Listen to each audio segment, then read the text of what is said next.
Good afternoon, everyone, and welcome to today's IMC webinar. I'm Hélène, and I'm delighted to be your host for this session today.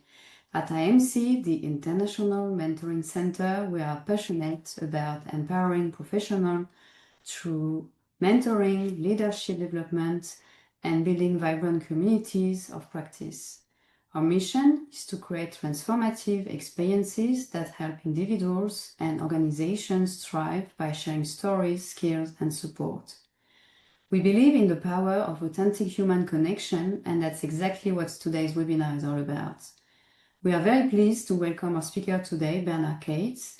Bernard is a seasoned executive coach, facilitator, and mentor with decades of experience helping leaders deepen their presence and impact. His approach is rooted in fostering self-awareness, authenticity, and meaningful relationships, all essential for personal and professional growth. Today's session, The Heart of Mentoring, How Presence, Trust, and Courage Change Lives, will take us to the core of what makes mentoring so powerful. Bernard will share insights and practices that can help us become more present, build trust, and show courage in our mentoring relationships, qualities that can truly transform lives. A few quick housekeeping notes before we begin. The webinar will last about 60 minutes. Feel free to use the chat or the Q&A to send your questions. We will have time for a Q&A session at the end. This session is being recorded and will be available to you afterwards. And now, without further delay, I'm happy to hand the virtual floor over to Bernard Cates. Bernard, the stage is yours. Thank you, Helen, for that very generous introduction. It's a pleasure to be here with you and with the fellow mentors, coaches, and leaders. I'm Bernard Cates, and I've been leading and coaching and mentoring people for over 30 years. I guess you could say I'm a people person, but it wasn't always that way. I learned how to lead, how to coach, and how to mentor by doing it, leading, coaching, and mentoring real people in the real world.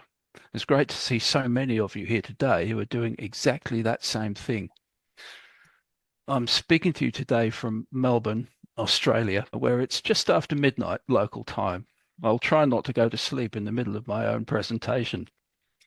It's an Australian custom to acknowledge the traditional custodians of the land. And today I'm on the country of the Woi Wurrung people of the Wurundjeri Nation. I pay my respects to them and to their elders, past and present. Now, I've had a long and varied career. I began as a seafarer working on merchant ships, and I continued through engineering, project management, sales, technical support, all sorts of things, training, consultancy, and most recently as a senior officer in the emergency services. I've lived in 3 countries and I've visited and done business in dozens more. I think I'm now on my 7th career or somewhere about there, but who's counting? Whenever I'm mentoring someone, I draw on the experiences I've had and the lessons I've learned, not so much my technical or transactional experiences, but absolutely the things I've learned about people, beginning with myself. People are fascinating, don't you think? I hope you agree. That fascination and curiosity about people is and what makes them tick. That's what motivates me to be a coach and a mentor. But today I want to talk to you about what it means to mentor from the heart, which is to say, with authenticity, showing up as a genuine human being, not as an actor performing a role. Mentoring is a relationship between the mentor and the mentee, and like all relationships, it works best when we put our ego aside and approach it from a place of shared humanity. As mentors, we're driven not by ego or by a need to appear wise, but by a desire to serve, to see our mentee learn and grow, both professionally and personally. When we approach our mentoring work with that attitude, not only are we setting the right example to our mentee, but we're also opening ourselves up to learning at least as much from that relationship as our mentee does. Learning, as I often say, is a lifelong endeavor. Does anyone here think they know it all? I do hope not. There's always more we can learn about ourselves, about life, the universe, and everything. And the corollary to that is when you stop learning, you're dead. You may as well be. Well, I firmly believe that none of us are as smart as all of us, so I'm not going to suggest that I'm some sort of guru who has all the answers. I have a few miles on the clock. I've learned a thing or two, and some of that I'll share with you today. I'd love it if you'd use the Q&A to share your thoughts and your questions, and we'll come back to them at the end of this talk. I'd just like to draw your attention to the International Mentoring Centre's core competencies, which you'll find on the IMC website. What we're going to be talking about today is in full alignment with those, particularly the ones relating to continuous learning and development, ethical practice, effective communication, and relationship building. If you haven't reviewed the core competencies lately, take a look. Well, this presentation is inspired by the 3 books in my From the Heart series, which I've recently published, but I'm not here to sell more books. Today, I want to explore 3 themes that I believe are at the core of impactful mentoring: presence, trust, and courage. There we go. Well, technology is a wonderful thing, isn't it? So, the heart of mentoring. How presence, trust, and courage change lives. Well, moving right along, setting the tone. Let's begin with a question. When was the last time you felt really present with a mentee? Not just listening attentively, but fully there.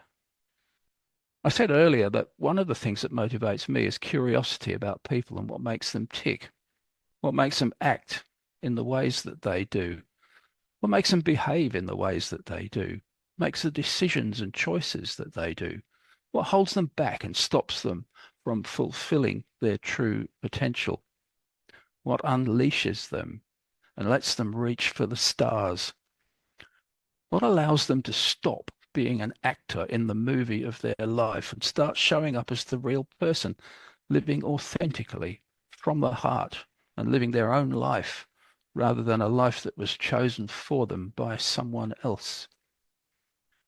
If you want to understand your mentee in that way, you've got to show up fully yourself. You've got to be authentic yourself. You've got to practice what you preach.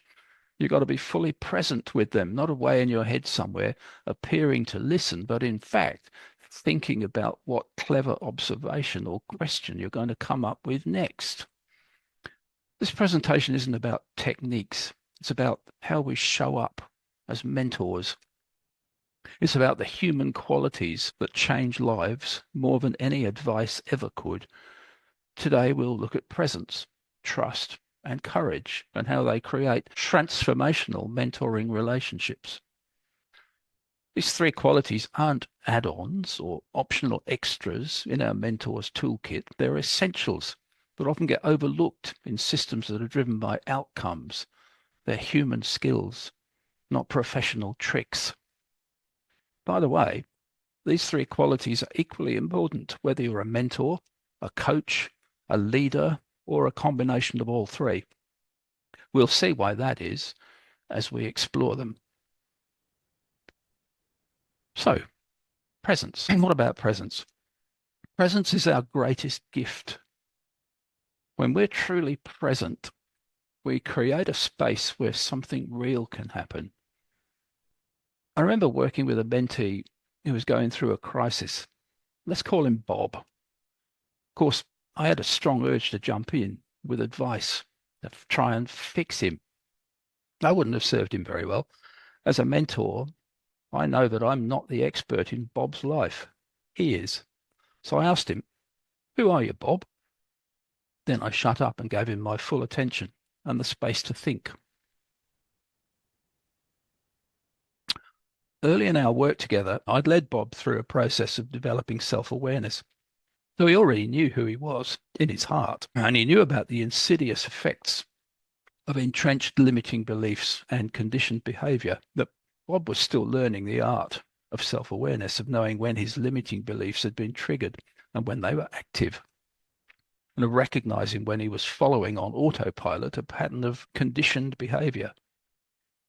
What he knew at an intellectual level still hadn't fully converted into lived experience. Now, if you'll excuse me for a minute, I'm going to have a good cough and then I'm going to come back to you. Sorry about that. That moment of shared stillness did more for Bob than any advice I could have offered. He didn't need me to give him answers or solutions. Like everyone else I've ever worked with, Bob brought me not just his questions and his problems, but his answers and his solutions too. All he needed from me was my presence, just reassuring him, reminding him of what he already knew and taking the pressure off so he could use the silence to set his limiting beliefs aside and find himself. That allowed his own answers to start popping up. But Bob began by feeling stuck, unable to see a way forward. But when his panic subsided, his thoughts began to flow. I guess I could.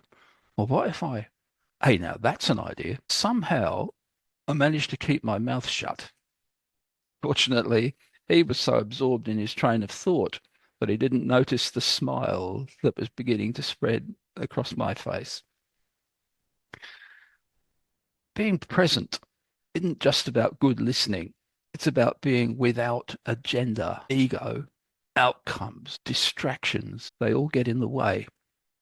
To conclude that story, when we ended the session, Bob was energized and he couldn't wait to get out there and start putting some of his ideas into action. Thank you so much, he said. You've changed my life. Well, I hadn't changed anything at all. Bob did that for himself. All I did was to be there and hold the space for him so that he could discover and rediscover what he knew already. So there's a prompt for you. I'd like you to write that down and I'd like you to take it away and think about it. When do you feel most present as a mentor? Just reflect on that. Interesting question. Maybe you can use the chat, guys, if you want to participate. Feel free if anybody wants to throw in a comment or a question. So let's talk about trust. Trust goes both ways. We often focus on the mentee, trusting the mentor, but how often do we examine our trust in the mentee? Do we trust their potential, their timing, their process?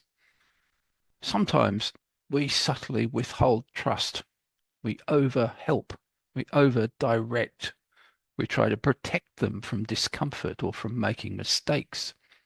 But real growth often happens through discomfort, and real learning comes from experience. Life has a way of teaching us lessons. You know that thing you just did, says life? Well, don't do that. As mentors, we're doing our mentees a disservice if we deny them the opportunity to learn from their mistakes. Having said that, we can do them a great service by sharing some of our own stories about the mistakes we made and what we learned from them. Learning from your own mistakes is great, but learning from someone else's mistakes is certainly less painful. Yeah, you see, if you're mentoring someone, I'm telling you to be honest, to be vulnerable, and to be willing to show that you're not infallible. In short, I'm telling you to get down off your ego and practice humility, which is one of the most important qualities, not only of a mentor, but also of a leader. When we come right down to it, isn't mentoring a leadership role? And isn't being a mentor an inseparable part of being a leader? Think about that for a moment. You can't be humble if you've been setting yourself up on a pedestal, playing the expert who has all the answers. If you're going to be an effective mentor, you're going to have to put your ego back in its box and allow yourself to be vulnerable sometimes.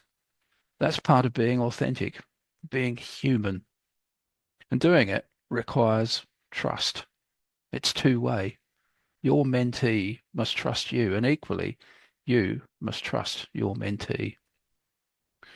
Trust means holding space, even when you're not sure how it will turn out. It means believing in your mentee more than in your own cleverness. So, there's another little prompt I'd like you to think about. What does it look like to trust your mentee's process more than your own wisdom? Hmm. There's a thought for you to contemplate. Now, Ellen, there was something came up in the chat there. Is there a question? Yes, we have two comments. One is from Kendra Newman. She's saying, I've thought about being responsible for trusting the mentee. So maybe you can reflect on that. Yeah, trusting your mentee is an incredibly important part of a mentoring relationship. If there's no trust, or if trust is a little shaky, it's actually quite difficult to really effectively be a mentor. It really is that fundamental. It's also fundamental in leadership. So if trust is not there, you're going to struggle. It's not going to work for either of you. Because when you're talking but particularly when you're talking about their life and their career, you're often touching things which are really deep and really sensitive. And that requires a fair degree of trust to actually have that degree of vulnerability, if you know what I mean, with each other. You got to be able to go there. Otherwise, you can't explore those really deep things, which is where the true magic can happen.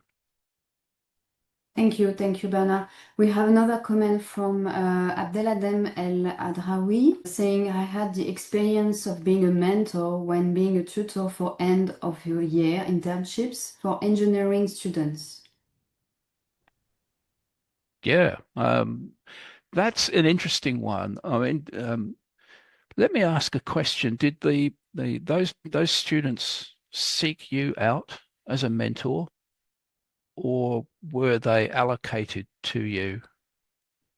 Was there choice involved in that decision for you to work with them as a mentor?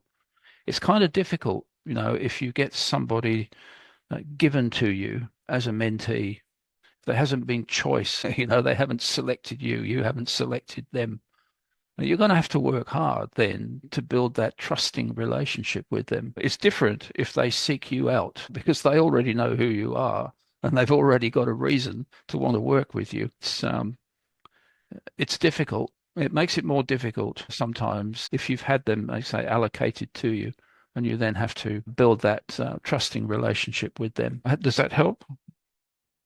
Yes, he replied by saying, given to me by my manager. Okay. So let me ask you a question then. How did you get on with those students? How did you get on with building that relationship with them? Did you find it difficult? Did it work? Was it easy? Was it problematic? I personally prefer always to work with someone who's actually chosen to work with me for that reason, because it's easier to build that relationship with them. So I think Um, Abdeladem wants to speak. So okay, go.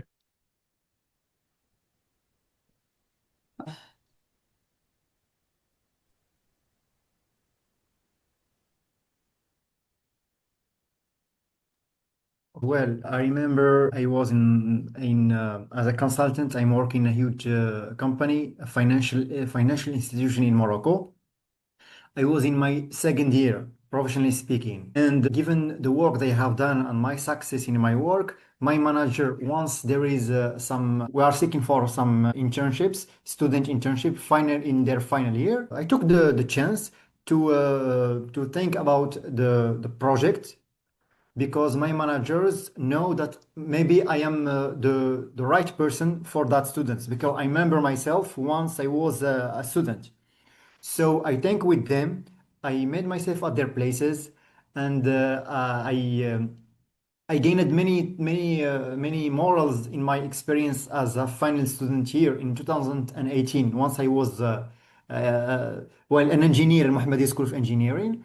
So I be with them, I build with them, I listen to them, and I think I learn year by year to how to do a great job as a mentor. Or it was a great experience for me. Yeah, that's a great observation, Abdullah Dam, because one of the things that I said earlier on was that in a mentoring relationship, as the mentor, you stand to learn as much, if not more, than the mentee does. So, if you're open to that, then you're doing a great job. But let me ask you, how was it building trust with those students? Did you struggle with that, or did you find it relatively straightforward? I think relatively straightforward because That's in my excellent. yeah because in my I have done some analyze in my profile. I have a profile, a red profile. So being a promoter and having a red profile and this kind of leadership, and I was a PMO, project manager. So I am the guiding, I am the one that drive projects toward the common goals. So I have the potential to lead, and I have the potential to go to my the other stakeholders, learn from them, and solve their problems. So it was logic that my manager, once there is some work students in their internships, engineers, he proposed me as their mentor. I learned this. I experienced that experience first, or I think this like 2 years, and I think it was. That's fantastic, Abdeladam. Obviously, your manager knows you well, and chose wisely. So that's great, and I'm glad you had a good outcome from that. So you're obviously good on the leadership side too. That's one of the attributes of good leadership. It's the same attributes that you need for mentorship. So Of course, thank well you done. very much, Kate, because I want to say something is that I was a mentee last year in the PMO Leader Mentoring Program. Just today, I have shared my experience, and it was really good. Maybe next editions, I will propose myself as a mentor. And in that point, I will train myself and be more good as a mentor, inshallah, in the future editions. Yeah, it's an ongoing learning process. Everybody that you work with, you learn something new and you get better at it. So keep it up, Abdulladam. Well done. Of course, thank you very much. Thank you Thank so you. much, Abdeladem. We also have an observation and a question from Grace. She's saying, what is your tips on building trust with mentee much younger than us and mentee much older than us? And the other question is, how does the trust building process varies due to the different degrees of experience in life? Okay. Building trust is one of those things that is fundamental to mentorship as it is to leadership. And the short answer, because I could talk all day about this, the short answer is to always, always, always show up as yourself. Don't pretend to be anything else. Don't show up as an actor playing your role.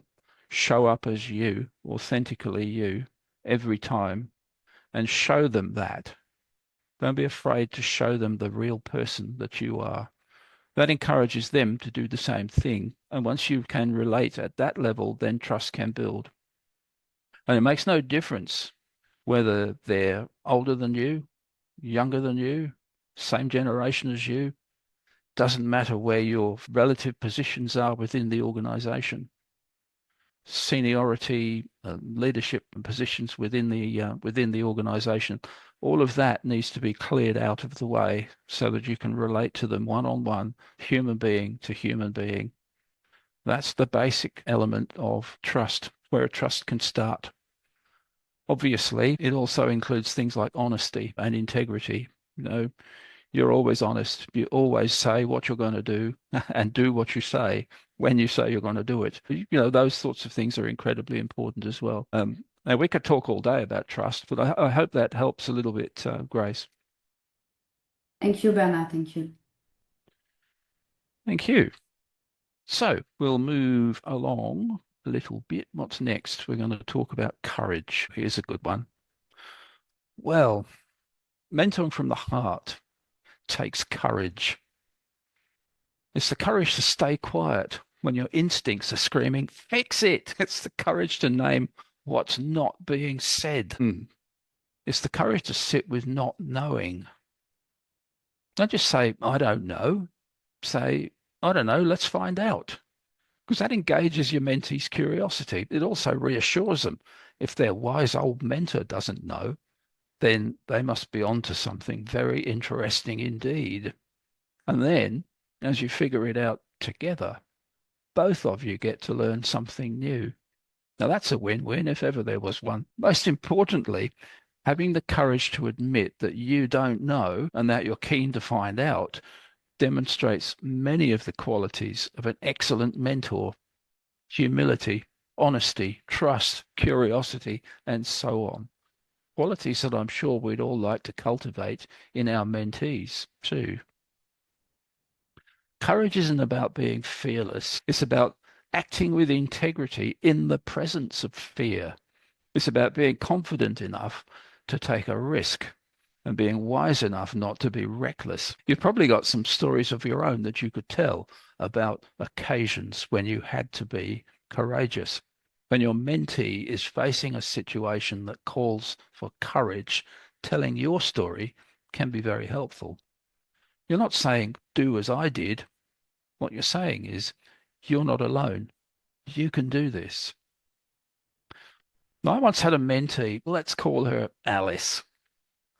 I thought she was heading down the wrong path. Everything in me wanted to stop her. Instead, I asked her a question. I said, what are you most afraid of if you keep going this way? Well, Alice's answer sharpened her situational awareness, and it drew attention both to the outcome that she really wanted and the information that she didn't have but needed in order to make a confident decision. Well, it turned out that Alice needed to go down that path just a little bit further, because in doing that, she learned that it wasn't going to lead to the outcome that she wanted. She did change course, but only after she'd gathered more information and considered all her options. So that experience gave Alice clarity and the confidence that she wouldn't have gained if I'd simply told her what to do. She found the courage to trust her own judgment and to have the confidence to try something new, in the knowledge that she could change course if she needed to. She stopped worrying about what other people might say. I'm sure we're all familiar with imagining other people saying, what? You said you were going to do X, but now you're doing Y. What's wrong with you? Can't you just make up your mind? Do you hear the voice of a limiting belief in there? Sure you do. And when you become aware of it and you challenge it, it loses its power over you. FOPO, fear of other people's opinions, is a powerful limiting belief. And it's very common in these days of rampant social media. Other people are welcome to their opinions, but we must have the courage not to be distracted or deflected by them. As a mentor, how often do you recognize when your mentee is under the influence of a limiting belief or under the influence of a conditioned pattern of behavior?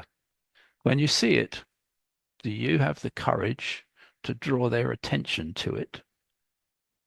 Do you have the courage to confront your own limiting beliefs and conditioned behaviors? Because trust me, mentoring somebody will almost guarantee to put you in situations where those things will be triggered. As an aside, don't make the mistake of thinking that you must have vanquished your old beliefs and become some sort of enlightened higher being in order to be a mentor. All you need is self-awareness. That gives you the ability to recognize a trigger when it arises and to avoid reacting to it. Then, when your mentoring session is over, you can reflect on that trigger and the situation that caused it to arise, and that will give you a wonderful opportunity to learn a bit more about yourself. Well, there's another little question I'd like you to think about. Where in your mentoring do you hold back, and why? Think about that for a minute. Did I see another question pop up there briefly, Ellen? Yes, I think we have a comment from Abdeladem. There are two things that leaders need to have: empathy and perspective. It's from Simon Sinek. And then Abdeladem said, I will add boldness, adaptability, and resilience. I have a lot of time for Simon Sinek. He's a thinking man, and what he says about leadership makes a great deal of sense. I thank you for quoting him there, Abdeladam, and I recommend, if you haven't read him, please do.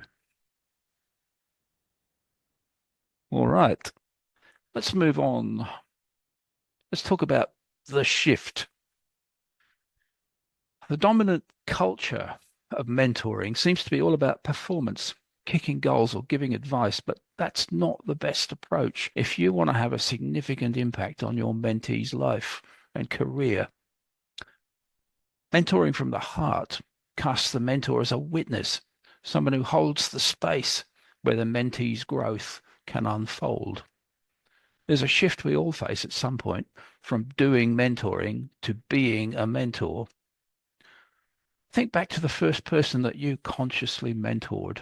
I say consciously because many of us discover that we've actually been mentoring people for some time before we've become aware that that's what we've been doing. And that's particularly true of anyone who's been in a leadership role, if they were being an effective leader. Well, that's where I started as a mentor myself, leading by engaging, encouraging, motivating, and supporting my people. What else does a mentor do? As I said, think back to the first person that you took on as a mentee rather than as a team member or in some informal capacity. How did you feel when you thought about how you would approach being a mentor? Did you think that there was some academic qualification that you needed to hold? Did you think that you had to know all there was to know about your mentee's life and work, or about the organization they work for, or about the industry they operate in? Let me tell you, those things might be helpful, but they don't make you a good mentor. The prerequisites for being a mentor are self-knowledge, self-awareness, and a strong desire to serve, to help those coming along behind you on their journey through their life and their career. Your most important qualification is the one that you got from studying at the University of Life in the School of Hard Knocks. You'll have a few miles on the clock and you'll have a few stories to tell. You'll have a few battle scars on your mind and body, probably. You'll know yourself well, not just on the surface, but deep down at the heart level. It's as true for mentors as it is for leaders. If you don't understand yourself, then you can't possibly understand other people. And if you don't understand them, then you can't lead them or mentor them.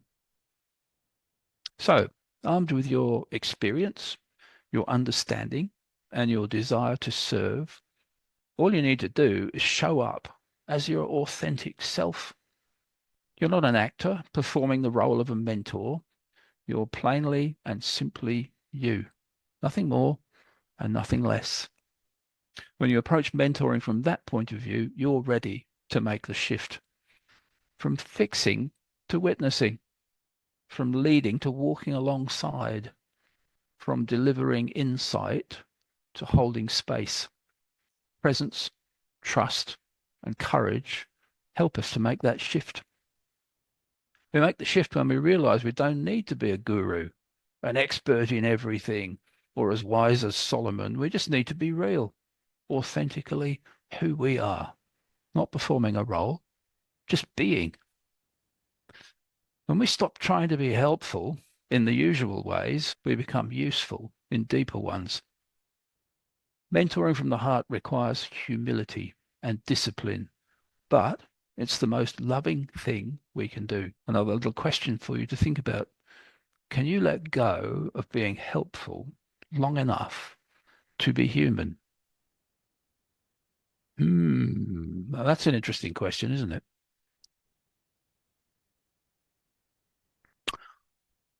Well, any more questions or comments before we move on?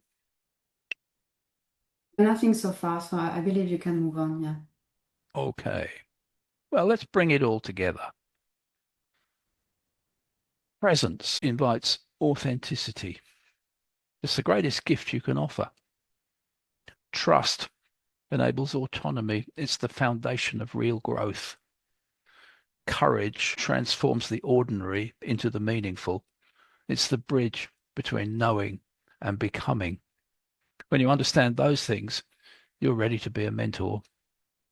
You already carry these qualities. The question is, do you give yourself permission to lead with them? Lao Tzu said this, a leader is best when people barely know he exists. When his work is done, his aim fulfilled, they will say, "We did it ourselves." Lao Tzu was a wise man, and his words apply just as much to being a mentor as they do to being a leader. Your role is not to give your mentee directions and instructions that they must follow. Sometimes it's about teaching them things, about helping them to acquire new knowledge and skills.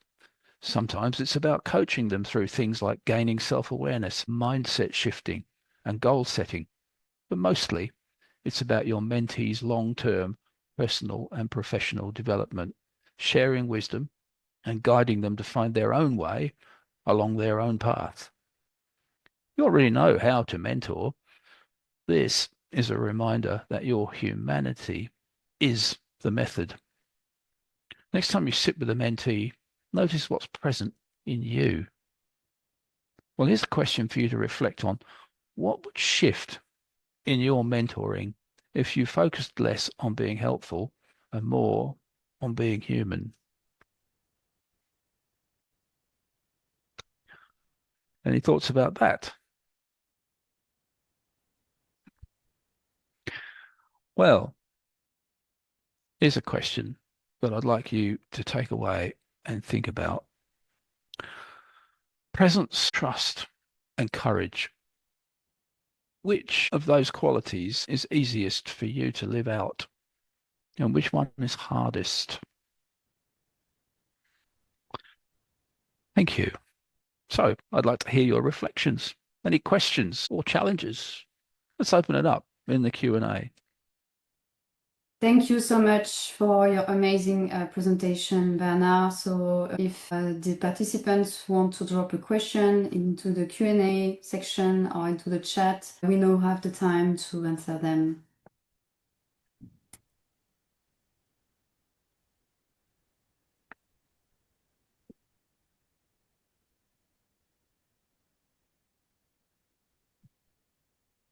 Any questions? We have a question from Kate. Can you see it, Bernard? I've just Let me realized that see. someone who has asked me to mentor them lied on something important that could have implicated me.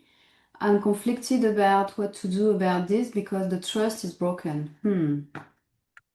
Yeah, that's an interesting one, isn't it, Kate? Thank you for asking that question. If a mentee, you catch them out in a lie, what do you do? What do you do? Do you let it go? Do you sweep it under the carpet? Or do you challenge them on it? Do you call them out? What do you do? Anybody want to offer a comment on that? Does it destroy trust immediately? If it does, can that trust be rebuilt? Hmm.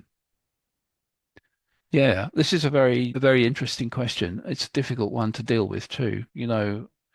How well do you know this mentee, Kate? Is this fairly early in your mentoring relationship with this person? Is it someone you've known for a while and that you understand their life and how they are and why they may perhaps have done this? What's the situation? My personal inclination would be that if somebody lies to me and they're unable to be honest with me, then I don't want to work with them. To say, if they demonstrate at this stage that they're untrustworthy, then don't waste your time with them, because a mentoring relationship is all about you giving your time to that person. If they show you that they're not worthy of that, then don't. And, you be upfront with them and tell them exactly why. Explain it to them, because that way they stand to learn something. And so learning and growth is really what mentoring is all about. That would be my personal preference, I think, in that situation. Fortunately, I haven't found myself in that situation. I haven't found a situation where somebody would lie to me. But then, there's a first time for everything. Yeah, call them out, Kate. Call them out, absolutely. And you know, then there would follow, I guess, what you'd call a difficult conversation. And it would be interesting to see how that pans out. But that conversation might lead you to realize that what they've done is made a mistake. They've made a horrible mistake, and now they understand it. You know, maybe things are going to be different, and maybe you can continue with a mentoring relationship with them. I don't know. But call them out, and have that conversation. Yeah, it's very interesting what you say. You say sometimes you do not want to work with people who lies, right? But in certain unfortunate circumstances, the mentee is really like already signed contract under you for a year or something. You still need to continue on with the contract. Otherwise, you'll be not fulfilling the contractual obligations or something. So, can you just terminate the contract with certain number days of notice, or what do you do in such manner? Thanks for that question, Al, and that can be a difficult one. I think basically that would come down to your contract, and hopefully you have been able to draft that yourself.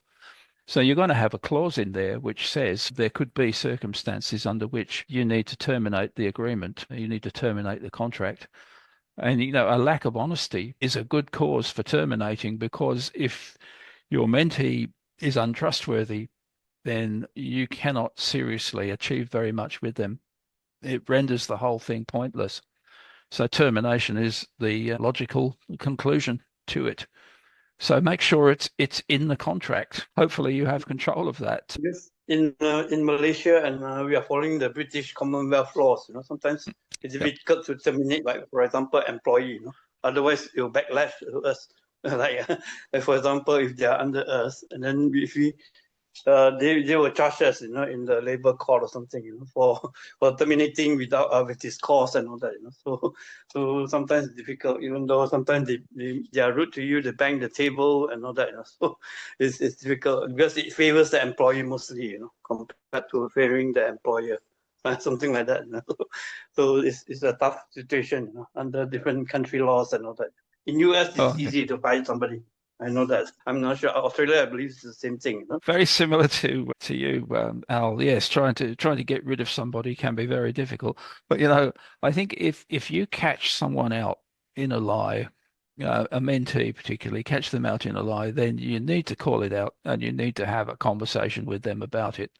Before you take any other action, because they need to understand that that kind of behavior is not acceptable. It's not acceptable to you as their mentor, but it's also not acceptable out there in life generally. If you call it out and you have that conversation, it's going to make them uncomfortable, but they need to hear it. You need to have the courage to have that conversation with them.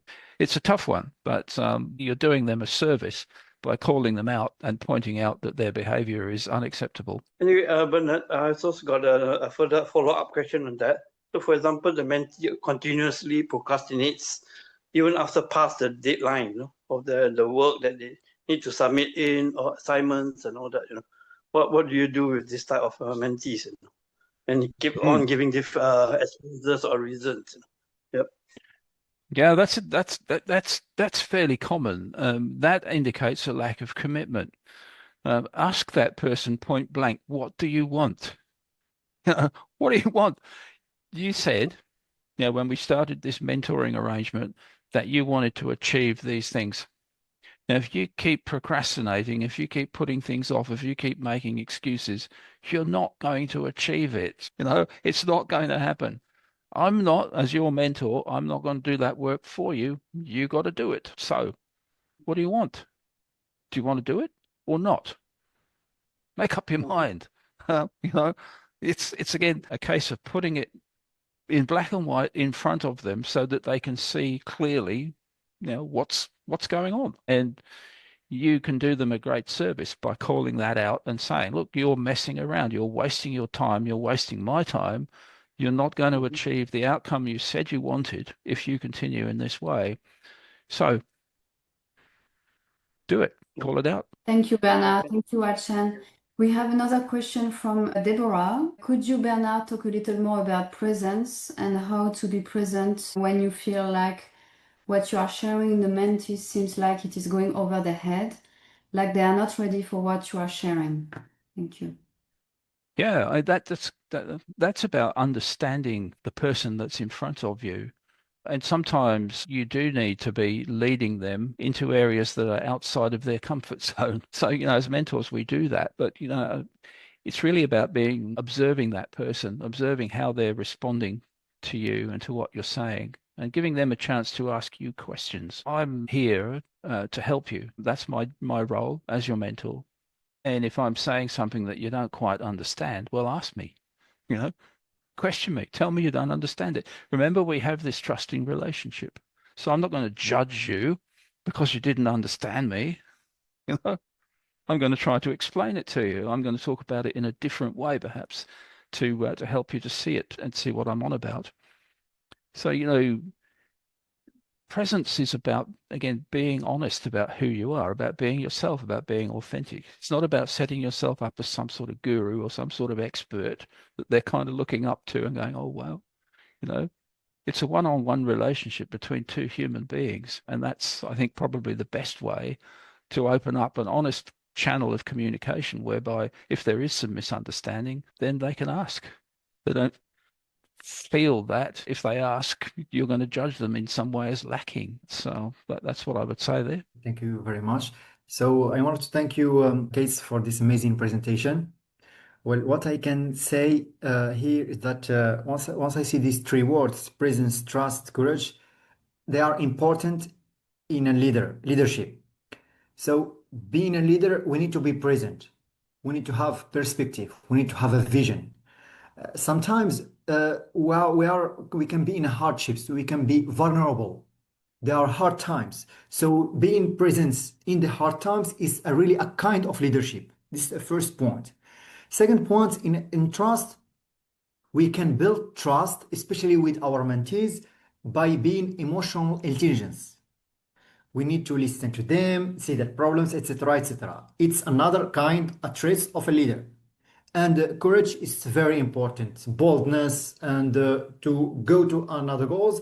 It's like being present, being trustworthy. Courage is something that helps us to move, to have the action to go forward. It's really very, very important.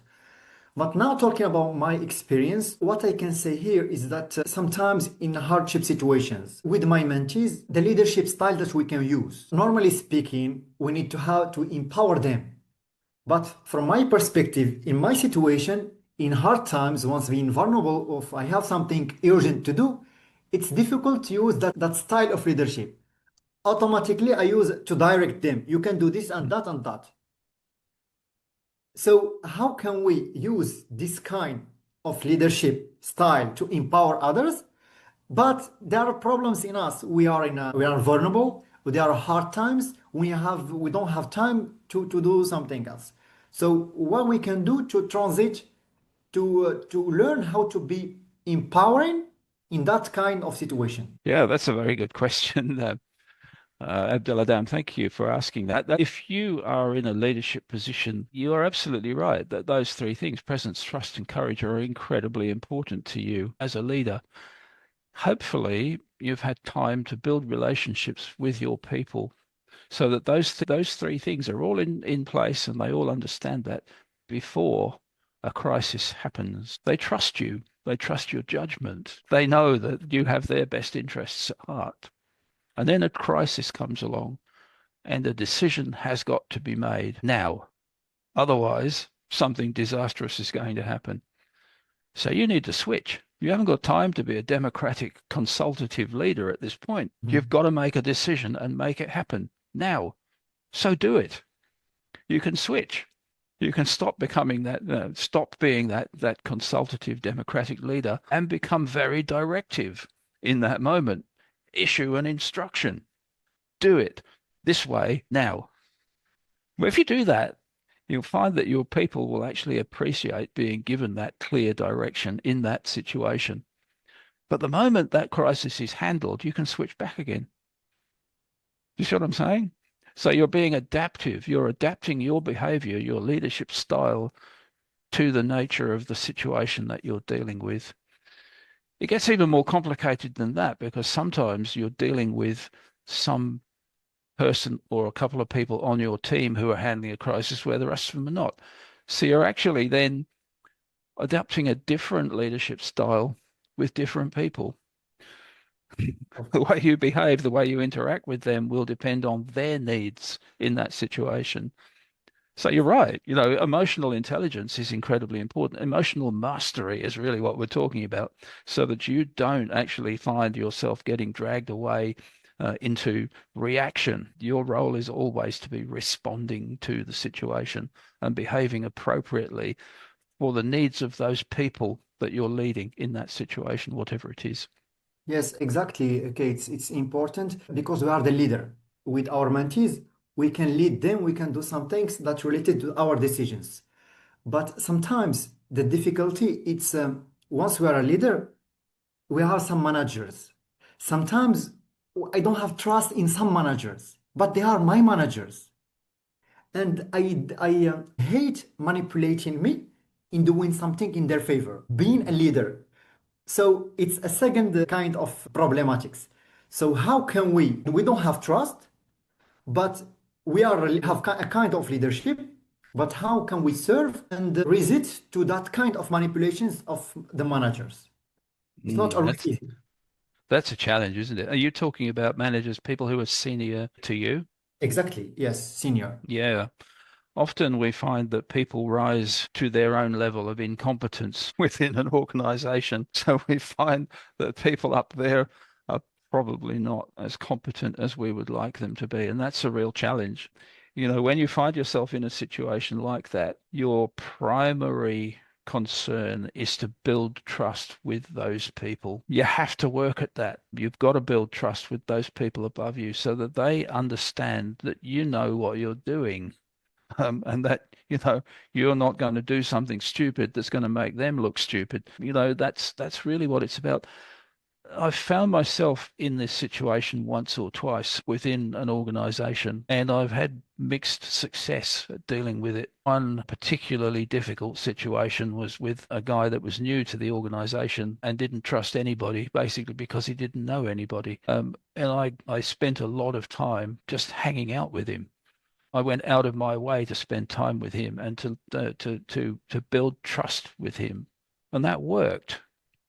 But I had another one who was absolutely, well, he was out of his depth, and he knew it, and he knew that I knew it, and there was nothing I could do to actually build trust with that guy. In the end, it was him or me. One of us had to go. As simple as that, because the situation was completely untenable. We couldn't work like that. You cannot work without trust. It's difficult. Sometimes you've got to make the hard decision, and he goes or I do. That's basically what it comes down to. Yes. Thank you, Thank Bernard. you very Thank you, much. Abdeladem. Thank you. We have a question from Gary. Who's saying, perhaps asking the mentee, what do you think the boundaries should be? Another Good question. Yes, that's making the mentee think about it, thinking about their behavior. So yes, a good one. Thanks, Gary. And another comment from Gary, sometimes after we have tried everything, we might need to make the decision we have to leave. That's in our control. This is basically what you were just saying. Yes, yes. Sometimes you realize that you cannot win this battle and you can just walk away. It's not always possible to do that, but sometimes that's the decision that you have to make. And we have another question from Dr. Wazit. What is key attributes of presence, trust, courage, and how to observe in a mentee? And okay, yes. Okay, that's a question of how well do you know your mentee, and you're going to spend time with them. You're going to spend time getting to know them. Um, are you going to be able to observe those things in them in your first session with them? Maybe, but I wouldn't guarantee it. It's a question of getting to know that person and how they respond to different situations, and how they respond to you and to the things that you talk to them about. You could try opening a difficult conversation with them and see how that goes. See how genuine they can be. See how much they can talk to you about their feelings, because a lot of people have a lot of trouble doing that, and that's the sort of conversation that you need to be able to have with your mentee. So it's about spending time with them. It's about getting to know them. It's about showing them yourself so that they can show you themselves, and you build the relationship from there. It's about observation. So, we're talking about, as a mentor, you need to be, well, we've talked about emotional intelligence. Yes, you've got to have a degree of emotional intelligence, but I say you've got to go further than that. You've got to be thinking about emotional mastery. So you really understand yourself and what makes you tick, understand your own behaviors and where they come from. Once you do that, once you understand yourself like that, you're in a better position to understand the people that you're working with. Now, that's really important to you as a mentor, as a leader, and particularly as a coach. If you're working as a life coach or some sort of helping practitioner like that, these things are equally important for all of those. So I hope that helps. Yes, thank you. Thank you, Bernard. Okay, before we close, I want to emphasize how valuable Bernard's insights have been in reminding us that mentoring is not just about giving advice.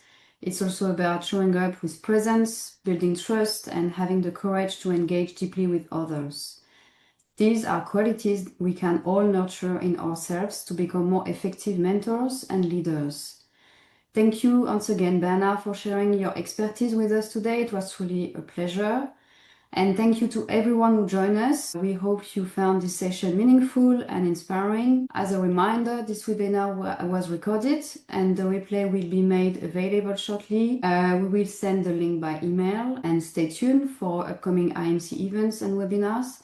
And if you'd like to get involved or learn more, you can visit mentoringcenter.org. I'm wishing you well in your growth and connection in your mentoring and leadership journey. And have a wonderful rest of your day, and take care. Thank you, everyone. Thank you. Thank you, Bernard. Thank you. Thank you, Ellen. Bye.